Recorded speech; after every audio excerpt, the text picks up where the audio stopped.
নমস্কার, সবাই কেমন আছেন? আশা করি সবাই খুব ভালো আছেন। আমিও খুব ভালো আছি। তো চলুন প্রতিদিনের মতো আজকের ব্লগটা এখন থেকে শুরু করি। আজকে বৃহস্পতিবার, আর আজ সকালবেলা ঘুম থেকে উঠেই চলে এসেছি রান্নাঘরে। টুকটাক কাজকর্মগুলো সারা হয়ে গেছে। আর আপনারা তো জানেন যে বৃহস্পতিবার মানে সকালবেলা আগে বাসপাট, তারপরে রান্নাঘরে। কারণ রুটি তরকারি বানাতে বানাতে কখনোই আমি কাজকর্ম আর এদিকে করতে পারি না বা সময়ও হয়ে ওঠে না। তো তাই রুটি করতে চলে এসেছে। আজকে রুটি হবে আর সাথে সোয়াবিনের তরকারি হবে, আর তার সাথে হবে গোটা কয়েক বেগুন ভাজা। আসলে গাছে অনেক কটা বেগুন হয়েছিল, সেই বেগুনগুলো অনেক দিন থেকে পড়ে আছে। আবার এদিনকে তুললাম, আপনাদের সাথে শেয়ার করলাম, সেগুলোও রয়ে অনেক কটা হয়ে গেছে।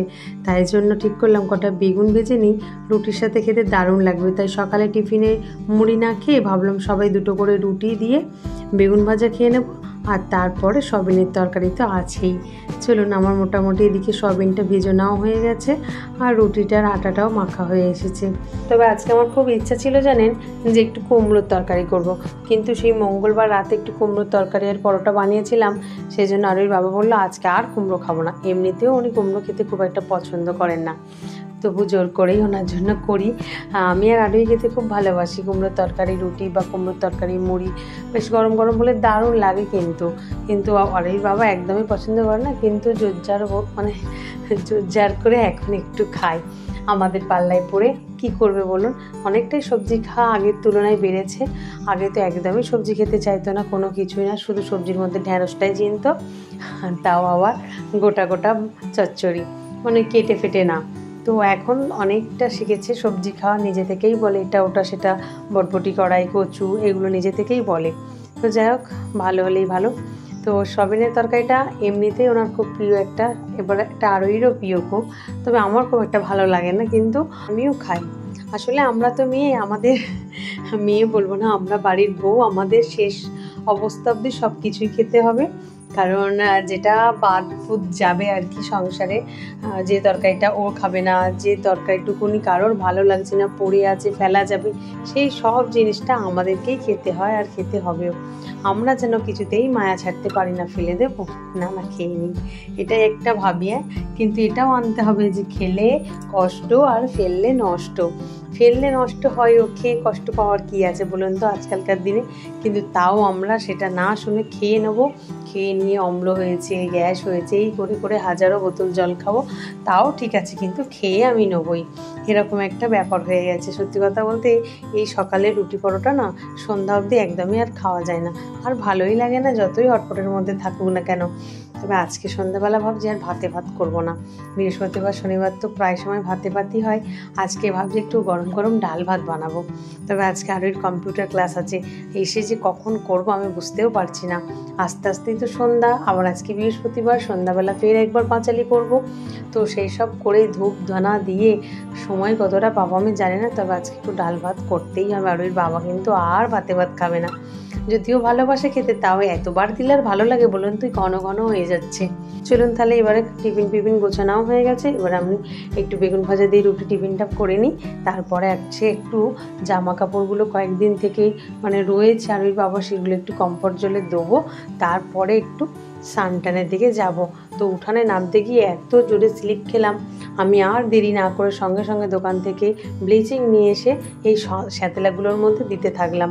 জানেন খুব ভালো, এই ব্লিচিং পাউডারটা শ্যাতলার মধ্যে দিলে শ্যাতলাগুলো আপনাকে আর ঘষতেই হবে না, এমনিই পরিষ্কার হয়ে যাবে। আর যদি এরপরে ঠিক 1-2 দিন পরে যদি বেশ এক পশলা বৃষ্টি হয়, একদম ধুয়ে ইট সাদা হয়ে যাবে। চলুন স্নান সেরে তারপরে পুজোয় বসে গেছি। বৃহস্পতিবার তো অনেকটা সময় লাগবে আমার পূজা করতে। আছে ঠাকুরকে চিড়ে মুরগি নকুলদানা শশা এগুলো দিয়েই ভোগ দিয়েছি। বাড়িতে শশাটাই ছিল তাই শশা দিয়েছি। আগের বৃহস্পতিবার ছিল আম, তাই আম দিয়েছিলাম। চলুন, তুলসী পাতাও দেওয়া হয়ে গেছে নারায়ণকে, গোপালকে আর গীতাতে। তো এবার এইগুলো আমি আস্তে আস্তে সুন্দর করে ঠাকুরের সামনে গুছিয়ে দেব। তার আগে প্রদীপটা জেলে নিয়ে চলুন। ধূপ মোমবাতি প্রদীপ ধুনা এগুলো বেশ প্রতিদিন জ্বালতে পারলে বাড়িতে দারুণ লাগে, কিন্তু এই পরিবেশটা, তাই না বলুন? বাড়িতে যেন সবসময় একটা ঠাকুর ঠাকুর একটা গন্ধ এরকম একটা মনে হয়। কিন্তু সত্যি কথা বলতে এই ব্যস্ত জীবনে এতটা সময় হয়ে ওঠে না। তবে যতটা পারি আমি বৃহস্পতিবার করার চেষ্টা করি। এই যেমন গীতাতে দিলাম তুলসী পাতা, চন্দন, একটা ফুল, তবে জানেন গোপাল ঠাকুরের পায়ে প্রতি বৃহস্পতিবার একটা তুলসী পাতা দিই। তবে আমার খুব ইচ্ছা হয় যে ওটা বেশ প্রতিদিন আমি দিতে পারতাম, কিন্তু সত্যিই বলছি সময় হলেও অনেক সময় মনে থাকে না। কিন্তু বৃহস্পতিবারটা কেন জানি না ভুলি না জানেন। আসলে অন্য দিন তো আরোহীকে পুজোয় বসি, আমি বসিই না, কিন্তু জাস্ট গড় করতে মানে প্রণাম করতে বসি শেষের দিকে। তবে বৃহস্পতিবারটা কিন্তু আমি কাউকেই বসতে দিই না, আমি পুজো করি মনের মতো করে। হ্যাঁ চলুন, মোটামুটি আমার ঠাকুরকে খেতে দেওয়া হয়ে গেছে, এবার একটু আরতি করে নিই, তারপরেই পুজো সমাপ্ত করব পাঁচালি করে।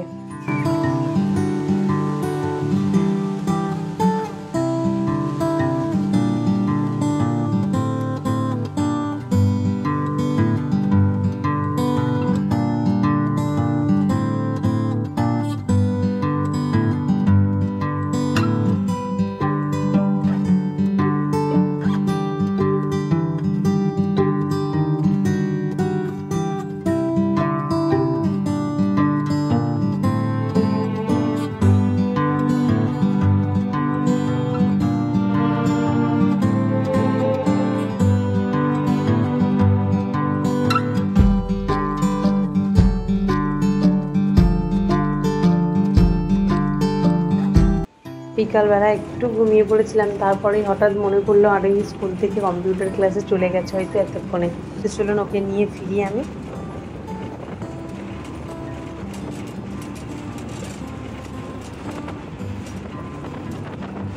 তো বাড়িতে ফিরেই সন্ধ্যা দিয়েই আমি চলে এসেছি রান্নাঘরে।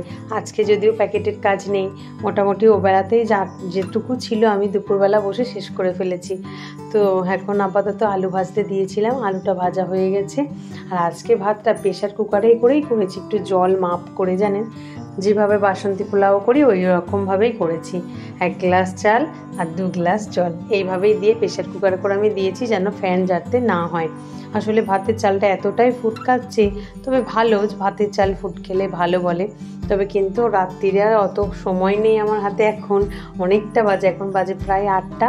তা সেই জন্যই আমি এখন এতগুলো ভাজাভুজি করব, পটল ভাজা, কাঁকড়ানা ভাজা, আলু ভাজা, আবার ডাল সিদ্ধ একদিকে বসিয়ে তো দিয়েইছি। তো এইসব করার জন্যই আমি আজকে তাড়াহুড়ো করে ওটা প্রেশার কুকারেই করে নিয়েছি। তবে ভালোই হয়, এর আগেও আমি একবার করেছিলাম, কিন্তু সকালবেলাটা যদি ওই ফ্যানটার জন্য ভাতটা নষ্ট হয়ে যায় সেই জন্য আমি সকালে করি না। কিন্তু ফ্যান একটুও থাকে না জানেন, একদম ঝরঝরে হয়।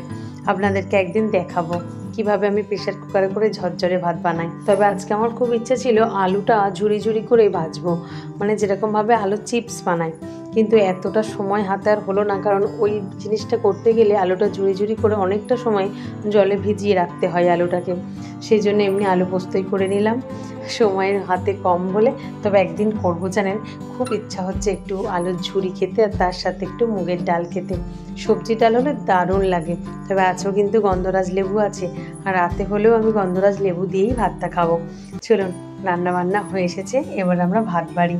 তো ফ্রেন্ডস, আজকে ভিডিওটা তাহলে আমি এখানেই শেষ করছি। আগামীকাল একটি নতুন ব্লগে আপনাদের সাথে আমার আবারও দেখা হবে। সবাই সুস্থ থাকবেন, ভালো থাকবেন, সবাইকে ভালো রাখবেন। আর ব্লগটা কেমন লাগলো অবশ্যই আমাকে কমেন্টে জানাবেন। আর যদি ভিডিওটা ভালো লেগে থাকে তাহলে একটা লাইক আর সাবস্ক্রাইব দিয়ে অবশ্যই পাশে থাকবেন। টাটা।